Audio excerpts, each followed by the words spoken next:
রিয়া, কোথায় যাচ্ছ? প্রধানমন্ত্রী তারেক রহমানের কাছে যাচ্ছি আমার যে বিষয়টা নিয়ে ওই ঘটনা জানানোর জন্য। আমি সুস্থ বিচার পাওয়ার জন্য যাচ্ছি ওনার কাছে, যাতে উনি আমার সুস্থ বিচারটা করে দিতে পারেন। ওনার কাছে অনুরোধ আমার যেটা আছে, আমি অনুরোধ করেছিলাম, আমার ওনার সাথে দেখা করতে আমি যাচ্ছি।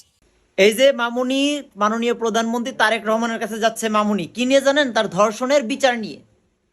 মাননীয় তারেক রহমান যেন তার ধর্ষণের একটা সুষ্ঠু বিচার করে।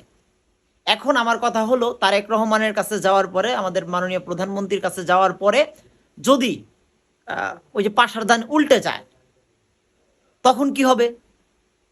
আমি চাই এটা পাশার দানটা উল্টে যাক। আর আমি চাই প্রিয়া খান, তুমি যে কোনোভাবে মাননীয় প্রধানমন্ত্রীর নজরে এই জিনিসটা দাও, যাতে এই জিনিসটা, এই মামলাটা আরো দ্রুত নিষ্পত্তি হয়। আমি চাই এটা তুমি যাও, তোমার জন্য দোয়া ও শুভকামনা রইল। তুমি খালি গিয়ে পৌঁছাও। কারণ ইতিমধ্যেই তোমার যত তথ্য আসছিল সোশ্যাল মিডিয়া আস্তে আস্তে ভাইরাল হইতেছে, তুমি কি করো না করো, তোমার মা কি করে না করে। লাস্টে একটা কথা বলবো, সত্যের জয় হোক। তুমি যদি সঠিক থাকো তোমার জয় হবে, ইমরান তালুকদার বিবি যদি সঠিক থাকে তার জয় হবে। ঠিক আছে?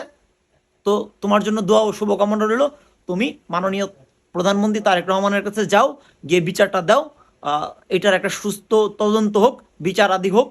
তুমি দোষী থাকলে তুমি যাবা, ইমরান তালুকদার বিবি যদি দোষী থাকে সে যাবে। কিন্তু আমার মনে হয় পাশার দান উল্টে যাবে। উল্টে যাবে কেন?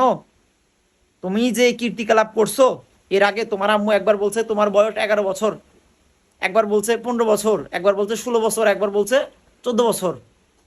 কথার কোনো শেষ নাই। ওরে বাবা রে বাবা। একবার বলে ইমরান তালুকদার বিবিরে 5 লাখ টাকা দিছে ব্যাংকে, একবার বলে হাতে, একবার বলে 3.5 লাখ টাকা দিছে জনতা ব্যাংকে, একবার বলে তোমার পুরো শরীর সে টাচ করছে, এই করছে সেই করছে, চিপা চাপা নিয়ে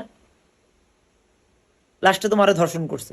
আবার বলে কি, রুমে গিয়ে 40 মিনিট 1 ঘন্টা তোমার সাথে সময় কাটাতো, তোমার মা বাইরে শরবত গুলে বসে থাকতো। কোনটা বিশ্বাস করবো বলো? আমি শুরুতেই বলছি যে প্রিয়া, আমি তোমার বিপক্ষে না, পক্ষেও না। ইমরান তালুকদারের বিপক্ষে না, পক্ষেও না।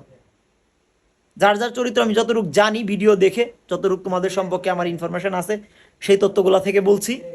যাই বলো, একটা কথায় থেকো ভাইয়া, একটা কথায় থেকো, কথা যেন লড়চড় না হয়। যারা সত্যবাদী তাদের কথা কখনো লড়চড় হয় না। আর তুমি আর তোমার মার ব্যবহার চরিত্র মানুষ, জনগণ সবাই বুঝে গেছে। ঠিক আছে?